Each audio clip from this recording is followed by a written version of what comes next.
Hi everyone, my name is Angela from Angela Stitches and welcome back to my channel. So I haven't been stitching for a couple of days now because I was working on finishing my ornaments, but I finished them this afternoon and I worked on editing the video.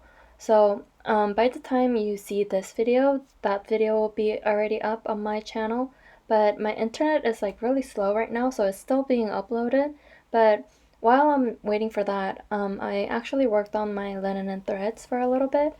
So I think I got like 1/3 of this motif finished, and this is what it's going to look like when it's finished, but this is part 8. And I just finished this bird here, so yeah, I'm gonna work on this until I finish it so that I could work on my other projects. And I'm not gonna do the initials, so yeah, I think I could finish this by tomorrow, I think. And I'll leave a link to my finishing video once it's uploaded in the description box below, but I'll just show you my 3 ornaments.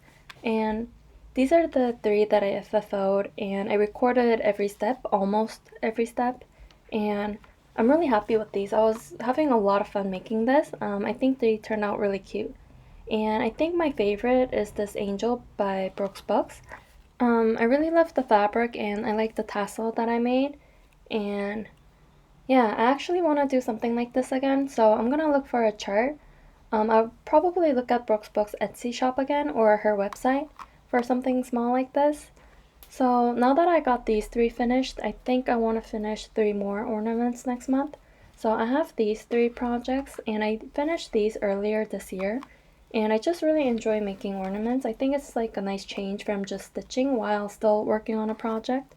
So this one was a free chart from the Drawn Thread website, and I forget what it's called though, but it was one of the 10 or 12 new starts that I did last December. And then this is a free chart also from Lavender and Lace, and this will be another bigger size ornament. And then this is a pretty recent finish, and it's called Sweet Sentiments, and I actually have some silver charms that I could use for this, so I think it'll be really fun to finish this into an ornament. And these are actually a little bigger than my other pieces, so maybe I'll add like a pocket on the back of them so it can be a little bit more functional. And I could put things in there, or I can write like my wishes or dreams on a piece of paper and keep it in there. And I think it'll be fun to go back and read them. And I actually really like what I did for the backing of this ornament. This is When Witches Go Writing. And I really liked adding 2 pieces of fabric with like a lace across it. So maybe I'll do something like this with one of the 3 ornaments. But yeah, I think that's going to be really fun to do next month. So I'm going to plan out when to do this, and I'll make another video since I think it'll be a little different with adding pockets and all of that. So those are my finishing plans, I guess, and tomorrow I'm gonna continue with this, and if I can, I'm gonna try to finish this.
So I couldn't get this finished today, but I did park some threads so that I could work on it tomorrow. But I only have a little bit left on the bottom. And let me show you what it looks like. So this is what it's going to look like when it's done, and I only have a little bit of stitching left here to do, so I think I could finish that pretty quick tomorrow. So I'm gonna work on that, and if I get this done tomorrow, I think I'll work on well, I have 2 projects in mind, and one of them is this heirloom project, the fruit basket, and it's actually called Plenty, but I'm gonna have to look through my journal again to see what I use for these because I converted everything to color and cotton and I have it recorded in my journal. So I'm gonna have to go through that if I want to work on this. Or I could work on my cross-stitch angel, and I actually want to finish her face because I don't like the way it looks like right now. It's kind of scary without a face. So maybe I'll work on this instead of Plenty tomorrow. But either way, I really want to finish these two projects, so it doesn't really matter which one I work on first. But yeah, I'm gonna see what I want to work on tomorrow, so I'll talk to you later. So I'm going to work on this right now, but I got a question about how I stitch when there's only a couple of stitches with one color and when there's a lot of color changes. So I said I would talk a little bit about that, but then I realized that I don't do anything different just because there's only one or two stitches. So on her face, there's a lot of color changes, and this is one of the characteristics of Brooks Books designs. So usually I'll start with the colors that are least in the picture or in the chart, like her eyes, places where there's only one or two stitches. But I have this already threaded, so I'm gonna start with this, but I usually start from the front and have the tail out here. And when I stitch, I just make sure I anchor them down with the stitches. Let's try that again. So I do this when there's more than 3 or 4 stitches. If there's only 2, I kind of like fold over the tail, or fold the tail over, and I'll show you that a little later, but yeah, this is how I just start, and that's why my back is so messy, but I don't usually really care about how my back looks. So if I start worrying about that, I don't think I'll enjoy stitching anymore, so I just don't really care about that. But I just go and make sure that I'm covering up the tail with the stitches that I'm making.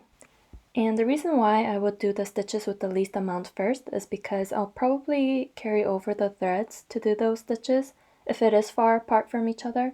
So if I do those stitches first and then do the other stitches after, then all of the longer carried over flosses will be covered up, if that makes sense. I just don't like the look of carried over flosses on the back. And I know I just said I don't really care about how my backs look, but I guess I care a little bit about that. So I'm going to do some stitches here, and this is what I do when there's stitches around it. And I think most people do this, but I just tuck it under some stitches, but I make like a U-turn once, so it's more secured, and make sure the tail is inside the design rather than sticking out of the design, if that makes sense. So I just do that, but I just pulled it out. So I just start from the inside to out and then go back inside the design. And I do this because it's more cleaner later when I cut the perforated paper and makes it much more easier for me to see where to cut to. So I try not to have any tails sticking out. And let me show you what I do when there's only like 2 stitches and there isn't going to be any more stitches around it. And if I'm stitching on a fabric, I can just do the pin stitch, but on perforated paper you can't really do that. So I start exactly the same. I have the tail out in front like this and make sure that I'm stitching over that tail. And it's easier than fabric because I can actually see where the tail is. And then when I only have the half stitches done, I turn my piece over and kind of like fold over the tail and stitch over that tail with the other half of the cross stitch. So it's almost like a U-turn but on the same spot, I guess. So I pull out the tail from the back and then kind of like fold over this tail, and it's going to be much easier if I left a longer tail, but so I just fold this over and do the other half of the cross stitch and making sure that I'm tucking or I'm stitching over that tail.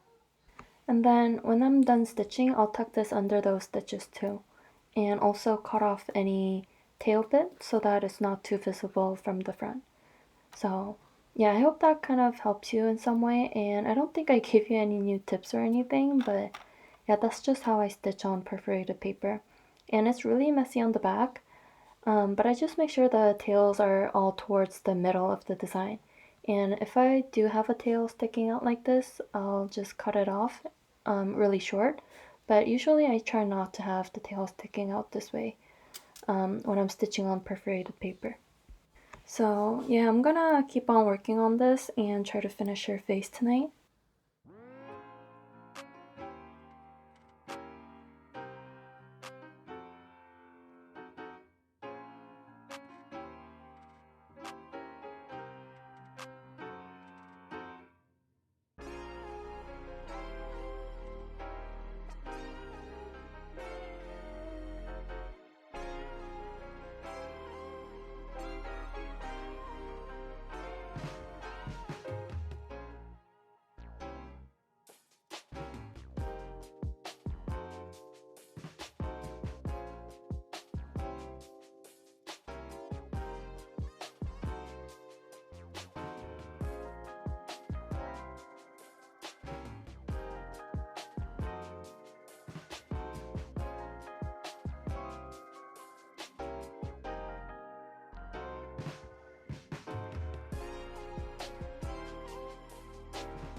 So I just finished her face, and yeah, she looks really pretty already without the back stitching, but let me get something behind it so that you could see it better.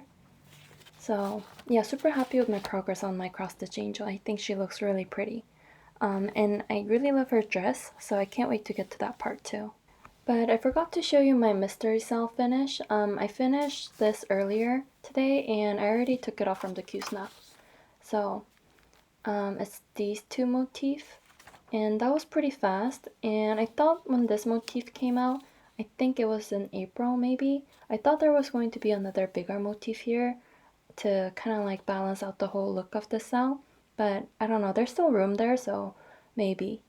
But yeah, I'm really liking the cell, and this was my first mystery cell by Linen and Threads, or at all. I don't think I've ever done a mystery cell before, but I'm really glad that I decided to do this year. So now that this is finished, I think I'll go back to my Sleeping Beauty for my bigger project for my rotation. So I'll work on that tomorrow, and for my smaller projects, I'll work on this, my cross stitch angel and also the fruit basket. So I wanted to work on my Sleeping Beauty today, so I worked on this bottom section with where the colors were, and rest of this whole empty spaces are going to be filled with white and also some beads, but I'm going to do the beading at the end because I might have to move the fabric around on the Q-snap, so I don't want it to be in the way when I use the Q-snaps. So I'm gonna do that later, but I'm gonna work on the white section, and I thought I would use one of my newer needle minders and thread keeper. So I just uploaded these last night, and I think they're really cute. And I did work on them for a while. It just took a bit of time for me to finalize the design, so it took a lot longer than my other designs so far. So this one is a love potion with the colors and the hearts, and I tried to make it look like it's pouring the potion, potion being the floss. And then I have another one just as a needle minder with the same design. And then this, let me just talk about this one first. So this is just a bottle with some bubbles coming out of it, and this one I actually changed the design a little bit after I took the pictures for the shop, so I'm gonna have to take new pictures for the shop, but I'll also have a picture here for comparison, but I added like another bubble here and took some of the colors out in the liquid because I felt like it was too much. So this is what you'll receive if you buy this one. But yeah, I'm super happy with how these turned out. I actually had to change the design a couple of times, so I'll add the video at the end where I compare two different versions of these, and I don't talk at all in the video, so I'll just add some music in the background. But yeah, so these are all in the shop right now, but again, the post office aren't taking any mail just yet with regular postage, but I updated the shipping info with EMS option, which is a little pricey, but they are shipping to the States and Canada and to Europe. But it seems like it's a little slow. But if you just want to check them out, I'll have the link to my shop in the description box below. And I'm adding new thread keepers and needle minders every month. So if you want to be updated, please follow my Instagram account. So yeah, I'm gonna work on this tomorrow so that I could fill in the white stitches. And yeah, I also got a comment, or I think it was a message actually, but she wanted to see some of my jewelry that I make, so I'll talk about that in my next video because I kind of forgot to record it. So if you were waiting for that, I'm sorry. I'll try to remember it next time. So I guess that's it for this video. So thank you so much for watching and commenting, and I'll see you in my next video. Bye.